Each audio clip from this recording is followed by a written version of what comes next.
యెరోబాము భార్య గురించి మీకు ముందు పెట్టాలని నేను ఆశపడుతున్నాను. పరిశుద్ధాత్మ దేవునితో నేను ప్రార్థన పూర్వకంగా సిద్ధపడినప్పుడు నేను ఈ దేవుని బిడ్డలకి నేను ఏ వాక్యము చెప్పాలి అని నేను చాలా దినాల నుండి సిద్ధపడుతున్నప్పుడు పరిశుద్ధాత్మ దేవుడు నాతో మిమ్మల్ని పంచుకోమన్న ఈ విషయం గురించి క్లుప్త వివరణ మీకు వివరించాలని ఆశపడుతున్నాను. ఈ యొక్క యెరోబాము భార్య ఎవరు? యెరోబాముకి భార్య. అయితే దేవుడు ఈమె పేర్లు కానీ ఈమె గురించి కానీ వీరి కుటుంబం గురించి కానీ దేవుడు రాయడానికి ఇష్టపడలేదు. ఎందుకు ఇష్టపడలేదంటే వారికి దేవుడు కొంతమంది పేర్లు రాయడానికి ఇష్టపడలేదు. ఇప్పుడు లోతు ఉన్నారండి, లోతు మనకు తెలుసు కానీ తన భార్య గురించి లేదు. యోబు తెలుసు, యథార్థవంతుడు, దేవుని సన్నిధానంలో నమ్మకముగా జీవించిన వాడు, కానీ తన భార్య గురించి రాయబడలేదు. అంటే చాలా మంది వాళ్ళ భార్యలని చెప్పుకుంటున్నారు. వాళ్ళ యొక్క ప్రవర్తన బట్టి పరిశుద్ధాత్మ దేవుడు వాళ్ళ పేర్లు రాయడానికి ఇష్టపడలేదు. అయితే ఈ దినము వాక్య భాగంలోనే మనము ధ్యానం చేసుకోబోతున్న వ్యక్తి ఎవరంటే ఈ యొక్క యెరోబాము భార్య. ఆమె విషయాన్ని జ్ఞాపకం చేసుకునే ముందు తన భర్త మనకందరికీ తెలిసిన వ్యక్తి, ఇజ్రాయేలు రాజు. అయితే యెరోబాము తన దేవుని దృష్టికి ఎంతగానో ఘోరంగా దుర్మార్గుడిగా ప్రవర్తించిన వ్యక్తి, అన్య దేవతలు తట్టు తిరిగిన వ్యక్తి, దేవునికి ఇష్టం లేని కార్యాలు చేసిన వ్యక్తి. అయితే తను చేసిన కార్యాలను బట్టి తన కుమారుడు మొదటి వచనంలో మనకి కనబడుతుంది ఏమిటంటే, ఆ కాలాన యెరోబాము కుమారుడైన అబియా కాయల పడగ అంటే ఏ కాలాన? అబియా దేవునికి ఇష్టం లేని కార్యాలు చేసిన కాలాన. ఏ కాలాన? దేవునికి వ్యతిరేకమైన దుర్మార్గంగా ప్రవర్తించిన ఆ కాలాన ఈ అబియా కాయల పడ్డాడు.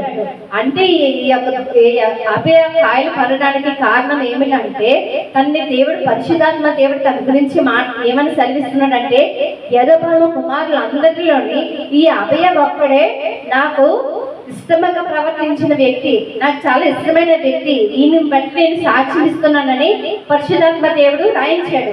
అయితే ఈ అబియా ఒకడు మాత్రమే నీతిగా ఉన్నాడు తనకున్న కుమారులందరిలోని. ఇతను చనిపోతే ఇతను మాత్రమే సమాధిలోనికి చేర్చబడతాడు అని గొప్ప సాక్ష్యం ఇచ్చిన వ్యక్తి దేవుడు ఏమన్నాడంటే కాయలు పడ్డాడు. నువ్వు కాయలు పడడానికి కారణం ఏమిటి అని అడిగితే ఆ యొక్క అబియా ఏమంటున్నాడంటే, అయ్యా నా తండ్రి యెరోబాము ఉన్నాడే తన దేవుని దృష్టికి దుర్మార్గంగా ప్రవర్తించాడయ్యా. ఒక పక్కన తండ్రి, మరో పక్కన తల్లి తన దేవుని దృష్టికి యథార్థంగా లేదు, దుర్మార్గంగా పాపం చేసి ఉన్నారు. అయితే వారు అలా జీవిస్తున్న దాన్ని బట్టి నాకు ఈ యొక్క రోగం అనేది వచ్చింది. తల్లిదండ్రుల దోషము పిల్లల మీదకి ఎలా వస్తుందంటే శాపముగా మారుతుంది. ఈ యొక్క యెరోబాము అబియా కాయలు పడడానికి కారణం ఏమిటంటే వాళ్ళ యొక్క తల్లిదండ్రుల దోషము ఈ అబియా మీదకి కాయలు పడడానికి కారణముగా ఉంది, శాపముగా మారింది. అయితే మన భక్తి విషయంలో మన జ్ఞాపకం చేసుకుంటే, మన భక్తిగా ఉంటే మన భక్తిని బట్టి మన పిల్లలు ఆశీర్వదించబడతారు, మన ప్రార్థన బట్టి మన పిల్లలు ప్రార్థనా పరులు అవుతారు. అది భక్తిహీనంగా బ్రతికి నా జీవితం నా ఇష్టం నాకు నచ్చినట్టు నేను బ్రతుకుతాను, నన్ను అడిగేవారు ఎవరు అన్నట్టు మనం జీవిస్తే మన భక్తిహీనత బట్టి దేవుని యొక్క ఉగ్రత మన మీదనే కాదు కానీ మన పిల్లల మీద కూడా వస్తుందనే విషయాన్ని మనము జ్ఞాపకము చేసుకోవాలి. అయితే దేవుని యొక్క కోపం ఎవరి మీదకి వచ్చింది? తల్లిదండ్రుల యొక్క దోషము తన కుమారుడైన అబియా మీదకి వచ్చింది. అయితే మన భక్తి జీవితాన్ని మనం జ్ఞాపకం చేసుకుంటే మన ప్రార్థనా పరులుగా ఉండేటప్పుడు మన ప్రార్థనా జీవితం మన పిల్లలకి ఏమి ఇస్తుంది అనే విషయాన్ని మనము గమనించే వారిగా ఉండాలి. పరిశుద్ధాత్మ దేవుడు మనకి ప్రార్థనా పరులుగా ఉంటే ప్రార్థనా జీవితం పిల్లలకి ఇస్తారు.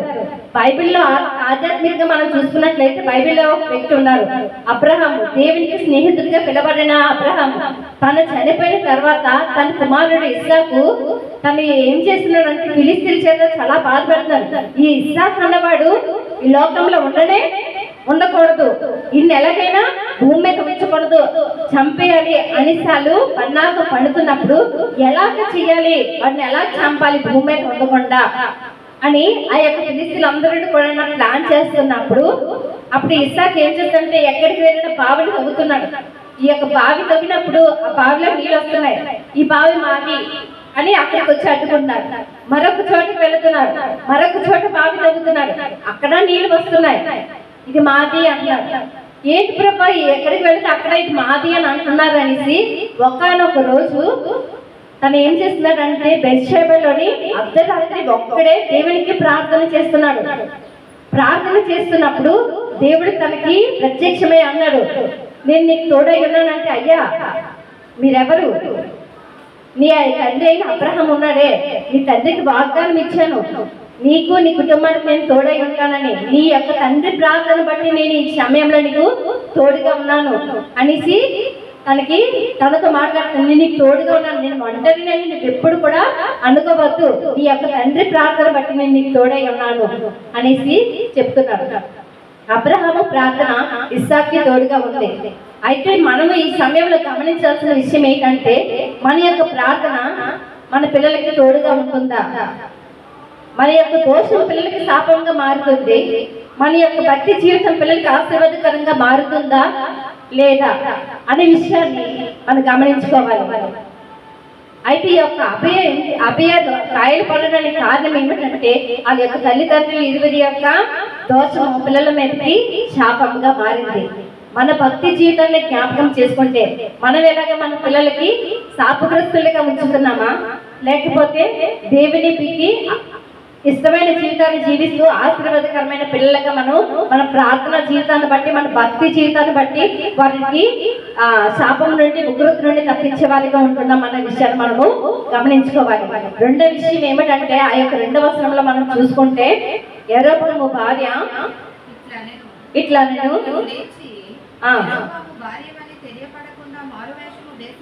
మారువేషం వేసుకొని శిలోహులకు పొమ్ము, ఈ జొన్నల మీద నేను రాజు అవుతానని నాకు సమాచారం తెలియజెప్పిన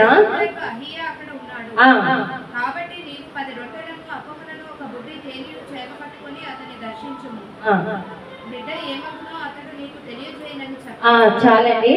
అయితే యొక్క యెరోబాము తన భార్యను ఏం చెప్తున్నాడంటే, నేను ఈ జనుల మీదకి రాజుగా అవుతాను అనేసి ప్రవక్త అయిన అహియా ఇంతకు ముందు నాకు చెప్పాడు. అయితే తన దగ్గరికి ఏం పట్టుకెళ్ళాలి? పుట్టి తేనె, రొట్టెలు, నూనె అవన్నీ పట్టుకొని వెళ్ళు, నేను ఎప్పుడో జనుల మీద మీరు రాజుగా అవుతానని ప్రవచిస్తున్న వ్యక్తి అమ్మా వ్యక్తి. అయితే మన కుమారుడు కాయలు పడ్డాడు కదా, అతను ఏమవుతాడో విచారణ చేయు, వెళ్ళి కనుక్కో అనేసి వెళ్ళని చెప్పాడు. అంతవరకు బాగానే ఉంది. ఏమవుతాడని ప్రవక్త దగ్గరికి వెళ్ళి, దైవజన దగ్గరికి వెళ్ళి కనుక్కోవచ్చు. కానీ తను ఏం చెప్పాడు? నువ్వెవరివో తెలియలేనట్టు మారువేషం వేసుకొని వెళ్ళు, నీ కుమారుడు ఏమవునో కనుక్కో అనేసి చెప్తున్నాడు. అయితే ఈ సమయంలో యెరోబాము భార్య ఏం చేసి ఉండాలి? ఏం చేసి ఉండాలండి? అది తప్పు అని చెప్పి ఉండాలి. ఏంటి తప్పు?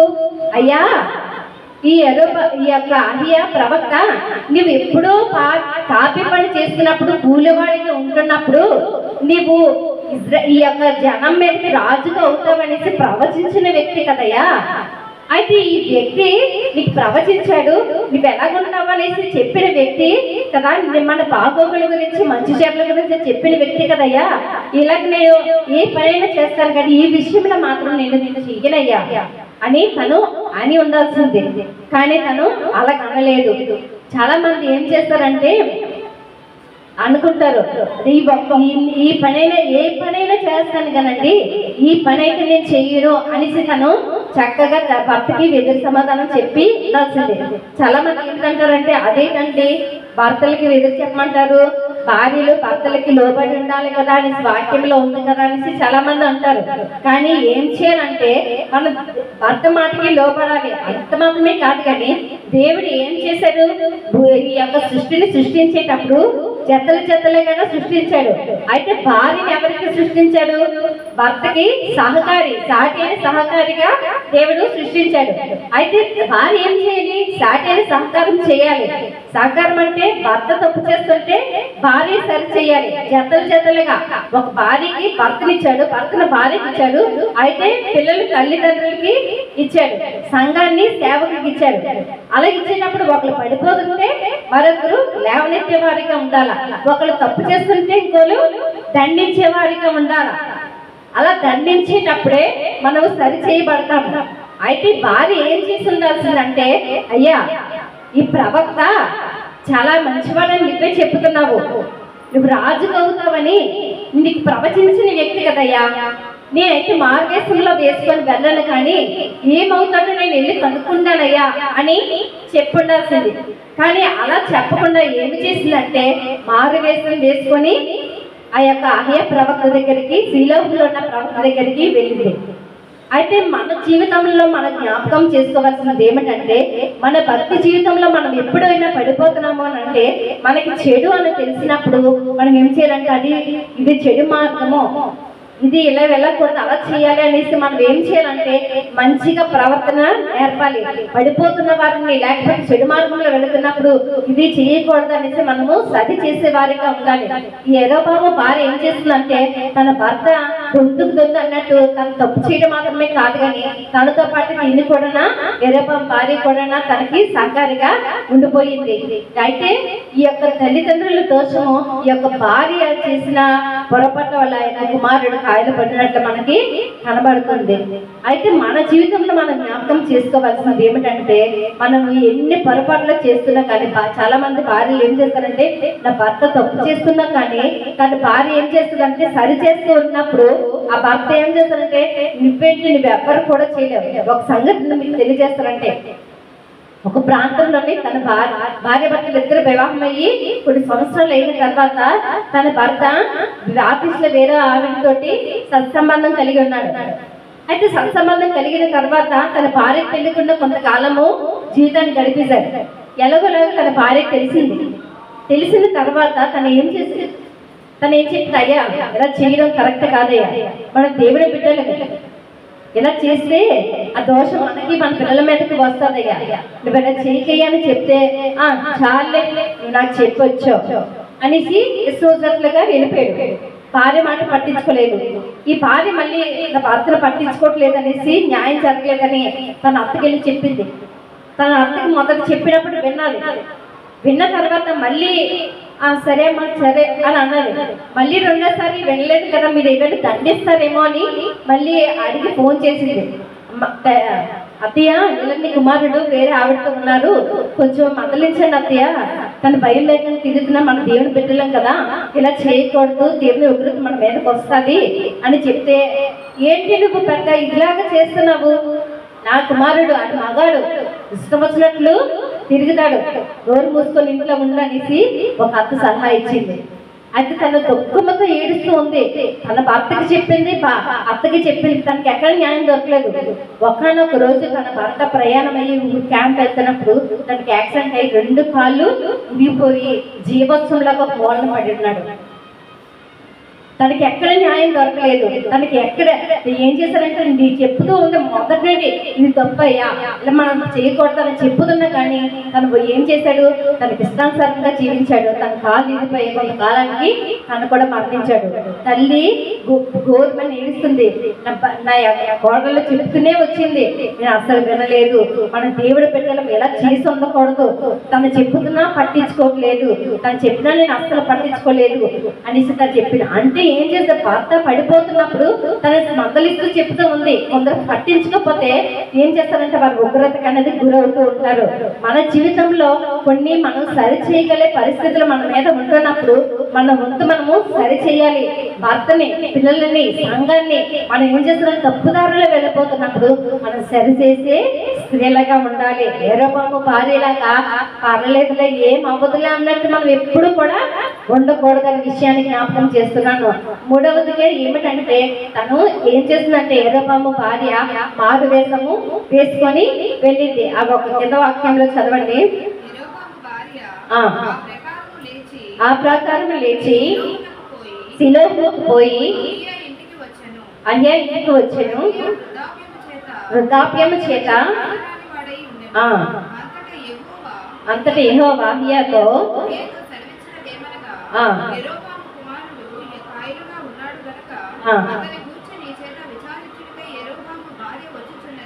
చాలమ్మా. అయితే ఇక్కడ ఏం చేస్తుందంటే యెరోబాము భార్య మారువేషం వేసుకొని వెళ్ళింది. అయితే మారువేషం వేసుకొని వెళ్ళేటప్పుడు ఈ యొక్క అహీయా ఎలాగున్నాడు? చాలా వృద్ధాప్యంలో ఉన్నాడు. వృద్ధాప్యంలో ఉండి కండ్లు కనబడకుండా ఉన్నాడు. అయితే తను మారువేషం వేసుకొని తిర్షాపట్నం నుండి ఎక్కడికి వెళ్ళింది? సిలోహులోని ఆ అహీయా ప్రవక్తని కలవడానికి వెళ్ళింది. అయితే వెళ్ళినప్పుడు తను ఏం చేస్తుందంటే వెళ్ళి ఆ వృద్ధాప్యంలో ఈ అహీయా ప్రవక్త ఉన్నాడే, తనకి కళ్ళు కూడా కనబడవు, చాలా వృద్ధుడైపోయాడు. అయితే నేను మారువేషం వేసుకొని వెళ్ళినా తనకి కనబడదులే అనుకుంటూ తను వెళుతూ ఉంది. అయితే పరిశుద్ధాత్మ దేవుడు ఈ అహీయా ప్రవక్త ద్వారా ముందుగానే తన గురించి మాటలు సెలవిస్తున్నాడు. ఆ వాక్యం కంటిన్యూ చదవండమ్మా.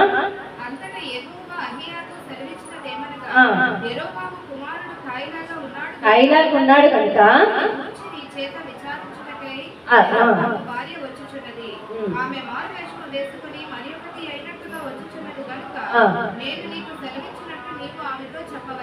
చాలమ్మా. అయితే మరో కొద్దిగా తను నీ దగ్గరికి వస్తుంది అనేసి ఈ యొక్క ప్రవక్తకి దేవుడు ముందుగానే చెప్పాడు.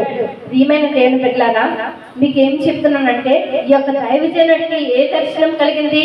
దేవుని యొక్క దర్శనం అన్నది కలిగింది. ఎవరి గురించి? ఈ యొక్క యెరోబాము భార్య గురించి దేవుడు ముందుగానే చెప్పాడు. మనము మన జీవితంలో మనం జ్ఞాపకం చేసుకుంటే దేవుని మందిరానికి మనం వచ్చేటప్పుడు ఏ ఉద్దేశంతో వస్తామో, ఏ ఆలోచనతో వస్తామో, ఏ సమస్యతో మనం కుటుంబాల నుండి సంఘానికి వస్తున్నామో ఆ విషయం ఖచ్చితంగా దైవజనుడు ఎరిగిన వాడై ఉండాలి. అంటే దైవజనుడు ఏం చేస్తారంటే ఇక్కడ ఉన్న ప్రతి విశ్వాసుల యొక్క జీవితాల గురించి పరిశుద్ధాత్మ దేవుడు సేవకుడికి ముందుగానే సంభాషిస్తూ ఉంటాడు. అయితే ఈ యొక్క పరిస్థితిలో ఉన్నారు, ఆ వ్యక్తి గురించి నీవు ఏం చెప్పాలి అనే విషయాన్ని ముందుగా చెప్పాలి. అంటే చాలా మంది అనుకుంటారు ఏంటంటే వాక్యాలు వింటున్నప్పుడు ఆ వాక్యాలు చెప్పుతుంటే అయ్యో ఈ వాక్యం, కొంతమంది ఏమనుకుంటారంటే ఈ రోజు ఈ సేవకుడు నా గురించి ఈ వాక్యం చెప్పాడు, ఈ వాక్యం నా గురించి చెప్పబడిందని మరికొందరు దాన్ని విని అన్వయించుకొని ఏం చేస్తారంటే ఇలా నడవకూడదని కొంతమంది ఉంటే, మరికొందరు ఏం చేస్తారంటే ఈ వాక్యము టార్గెట్ చేసి నా గురించి చెప్పారు పాస్టర్ గారు, అయితే రేపటి నుండి నేను ఈ చర్చికి రాను, ఎందుకంటే ఎప్పుడు నా గురించి చెప్తున్నారు అనేసి దేవుడి మందిరానికి రావడము మనుషులు మరికొందరు ఉంటారు.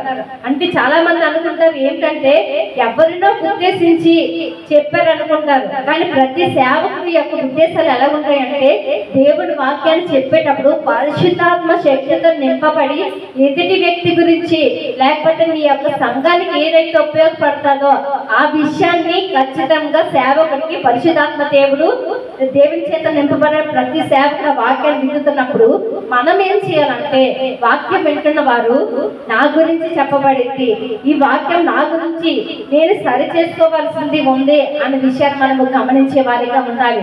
అయితే ఈ యొక్క అహీయా ప్రవక్త తన గురించిన విషయాలు ముందుగానే పరిశుద్ధాత్మ దేవుడు చెప్తున్నాడు. ఏమని చెప్తున్నాడంటే మన గురించి సేవకుడు వాక్యాలు చెప్తున్నప్పుడు ఆ వాక్యాలని మనల్ని దండిస్తున్నప్పుడు సరి చేస్తున్నప్పుడు దాన్ని విని మనం ఏం చేయాలి?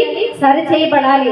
అయితే ఈ యొక్క అహీయా ప్రవక్త యెరోబాము భార్య గురించి దేవుడు ముందుగానే తన గురించి చెప్తున్నాడు. ఏమని చెప్తున్నారనే విషయాన్ని మనం చదువుకున్నట్లయితే చదవనమ్మా. ఏమనగా కాయిలాగా ఉన్నాడు కనుక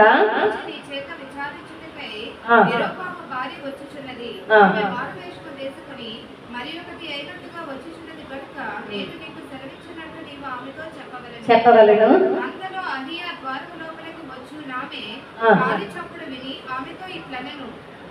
అతనికి వృద్ధాప్యం ఉన్నా కానీ దూరం నుండి ఏం చేస్తాడు? ఆమె కాలు చప్పుడు వినగానే ఇట్లా నేను యెరోబాము భార్య నీవు మారు వేసుకొని వచ్చితే ఎలా? చాలమ్మా. అయితే యెరొబాము భార్య, నువ్వు మారు వయస్సు వేసుకొని వచ్చుట ఎలా? ఇదిగో పరిశుద్ధాత్మ దేవుడు నీ గురించి కఠినమైన మాటలు నాతో చెప్పమని నీ గురించి చెప్తున్నాడు. ఏమిటా మాటలు?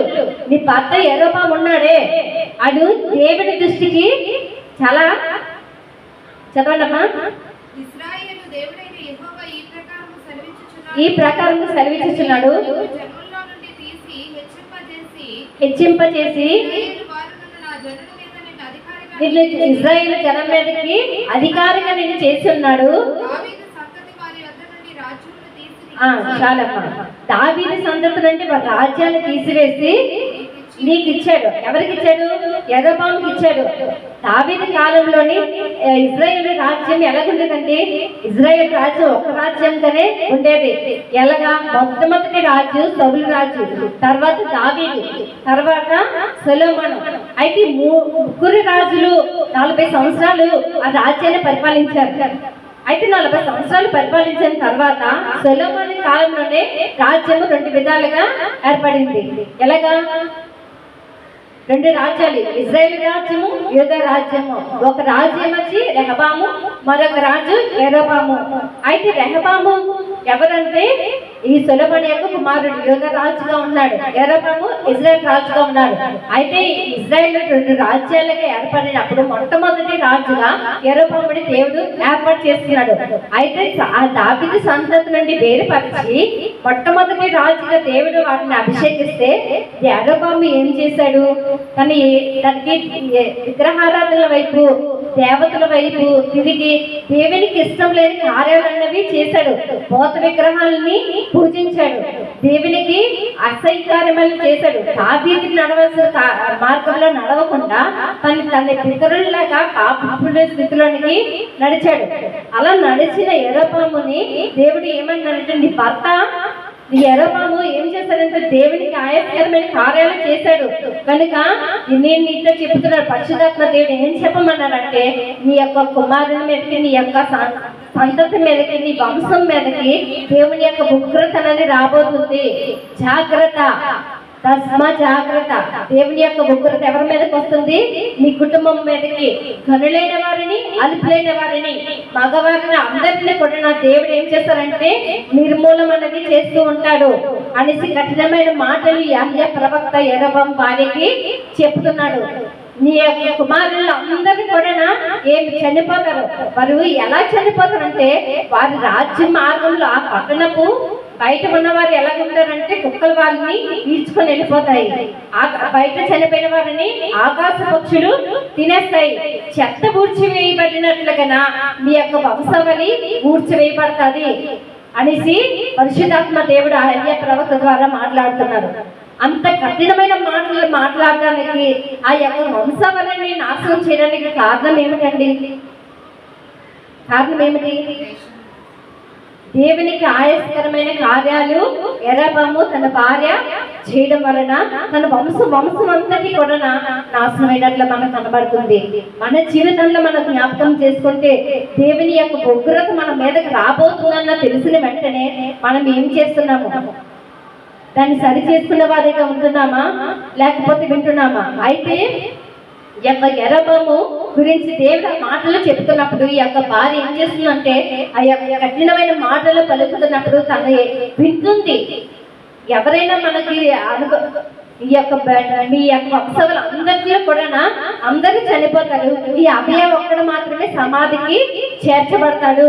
ఈ అభయ మాత్రమే నీవు మళ్ళీ తిర్సా పట్టణానికి వెళ్ళే లోపు నీ యొక్క గుమ్మం నీ పట్టణంలోకి వెళ్ళగానే నీ యొక్క కుమారుడు చనిపోతాడు. ఆ యొక్క సమాధికి ఈ అభయ ఒక్కడే దేవునికి నీతిమంతుడిగా, యథార్థవంతుడిగా, ఇష్టమైన వ్యక్తిగా ఉన్నాడు కనుక ఈ అభయ ఒక్కడు మాత్రమే దేవుని యొక్క సమాధిలోనికి చేర్చబడతాడనే విషయాన్ని ఈ యెహోవా ప్రవక్త తెలియజేస్తున్నారు. మిగిలిన వారు అందరూ కూడా పెంట ఊడ్చివేయబడినట్టు, చెత్త ఊడ్చివేయబడినట్టు ఆ వంశవళి అన్నిటి కూడా ఊడ్చివేయి పారవేయబడుతుంది అనే విషయాన్ని చెప్తున్నాడు. అన్ని విషయాలు చెప్తున్నప్పుడు ఈ యొక్క భార్య ఏం చేసి ఉండాలండి? మనకి ఏదైనా విషయం తెలిస్తే, ఏదైనా ప్రమాదకరమైన విషయం, అమ్మ నీ కుమారుడికి ఇలాగ అయ్యిందంట, మరణకరమైన రోగం వచ్చిందంట, ఈ పరిస్థితి కుటుంబం మీదకి వస్తుందంటే ఏం చేస్తామండి? మనం గుండెలు బాధేసుకుని అయ్యో నా కుమారుడికి ఎలాగవుతుందా, నా కుటుంబానికి ఇదే అయిపోతుందా అని హృదయంలోని భారం అన్నది వస్తుంది. అయితే కఠినమైన మాటలు చెబుతున్నప్పుడు తనకి హృదయం ఉందో లేదో నాకు తెలియదు కానండి, ఏముందంటే అసలు ఈ మాటలు నాకే కాదు, అసలు ఎవరి గురించో చెప్తున్నారు అన్నట్లుగా ఏమి పట్లైనట్లుగా ఉండిపోవడం మాత్రమే కాదు కానీ నాకు సంబంధం లేదన్నట్లుగా తన భర్త దగ్గరికి వెళ్ళి యాక్టివ్గా ఏ విషయాలు చెబుతుంది.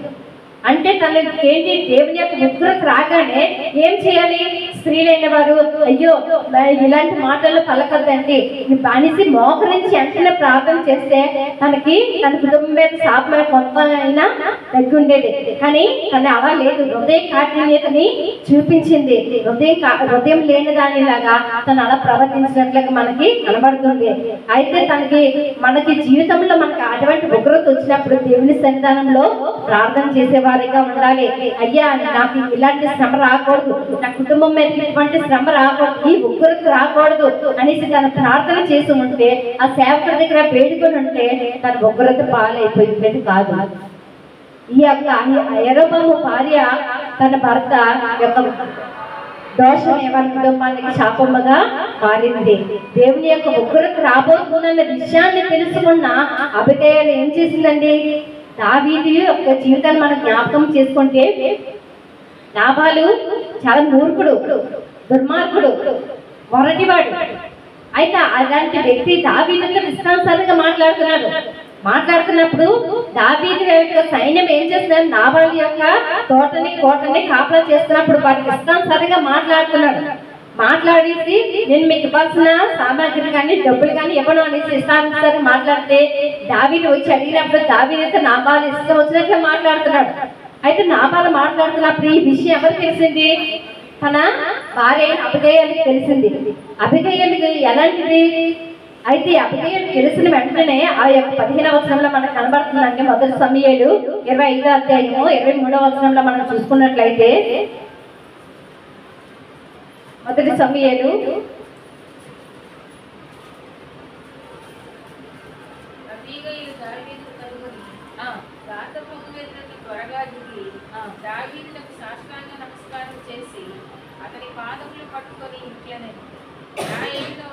చాలమ్మా. అయితే ఏమని చెప్పిందంటే, అమ్మ అతను ఏమైంది, ఈ విషయం తెలిసిన వెంటనే తన ద్రాక్ష గెలలు, తేనెను, రొట్టెని, మాంసాన్ని, గొర్రెల మాంసాన్ని, మేక మాంసాన్ని అన్నిటిని సమకూర్చుకొని ఒక గాడిదని ఎక్కి ఆ దావీదుని ఎదుర్కోవడానికి వెళ్ళింది. అయితే దావీదు ఎదురవ్వగానే తను ఏం చేసింది, ఆ యొక్క గాడిదని దిగి మోకరించి సుబుద్ధితో తను ఏం చేస్తుందంటే, అయ్యా నా భర్త దుర్మార్గుడయ్యా, తను మొరటోడయ్యా, తనకి ఏం మాట్లాడాలో ఏమో తెలియదు, నన్ను బట్టి నా భర్తని నీ యొక్క కోపాన్ని తగ్గించయ్యా, తనకి నా కుటుంబం మీదకి కానీ నా భర్త మీదకి కానీ ఏ ఉగ్రత రాకూడదు అనేసి తను ఏం చేసింది, మోకరించి తనకి కావాల్సిన ఆహారం అన్నింటినీ సమకూర్చుకొని సుబుద్ధి అనేది చూపించింది. అయితే తన కుటుంబాల మీదకి దావీదు యొక్క ఉగ్రత ఎవరి మీదకి వస్తుంది, నాబాలు కుటుంబం మీదకి వస్తుంటే తను మోకరించి వేడుకుంటుంది, రాజా నా యొక్క భర్త మీదకి ఒక్కరికి రాకుండా నీ కోపాన్ని చల్లార్చుకో, నువ్వు ఈ ఆహార పదార్థాలు తీసుకొని సుబుద్ధిని చూపించింది. మనము ఏం చేయాలంటే మన కుటుంబముల మీదకి ఉగ్రత వచ్చేటప్పుడు యరొబాము భార్యలాగా మనము హృదయ కాఠిన్యతో చూపించకూడదు, కానీ సుబుద్ధి చూపించి దేవుని యొక్క ఉగ్రత నుండి మనము తప్పించేవారిగా ఉండాలి. ఈ యొక్క పరలోకపు తండ్రి మనకి దావీదుగా ఉంటున్నాడు. అయితే మనము ఎవరమంటే దేవుని యొక్క సంఘము.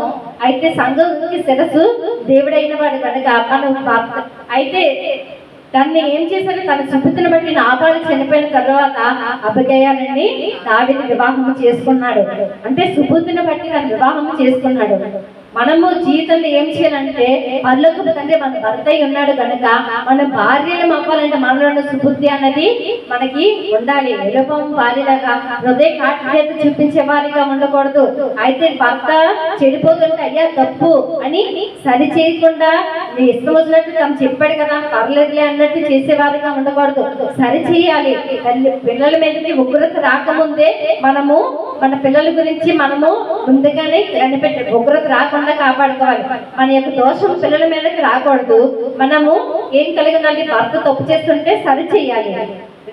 దేవుని మందిరానికి వచ్చినప్పుడు మన ప్రవర్తన దైవజనుడు ముందే ఎదిగి ఉంటాడు కనుక దేవుడు పరిశుద్ధాత్మ దేవుడు ఈ దైవజనుడు ద్వారా ఏ వాక్యం నాతో సరి చేసుకోమని చెప్పుతున్నాడో ఆ వాక్యాన్ని నేను వినాలి, గ్రహించాలి, దాన్ని నా హృదయంలో పెట్టుకోవాలి అని మనసుతో రావాలి తప్ప ఈ వాక్యం నా గురించి చెప్పబడింది, ఈ పాస్టర్ గారు నన్ను ఉద్దేశించి చెప్పారు అన్న ఆలోచనతో ఎప్పుడు వస్తే ఆ వాక్యం ఇప్పుడు కూడా మన హృదయాల్లో ఉండదు.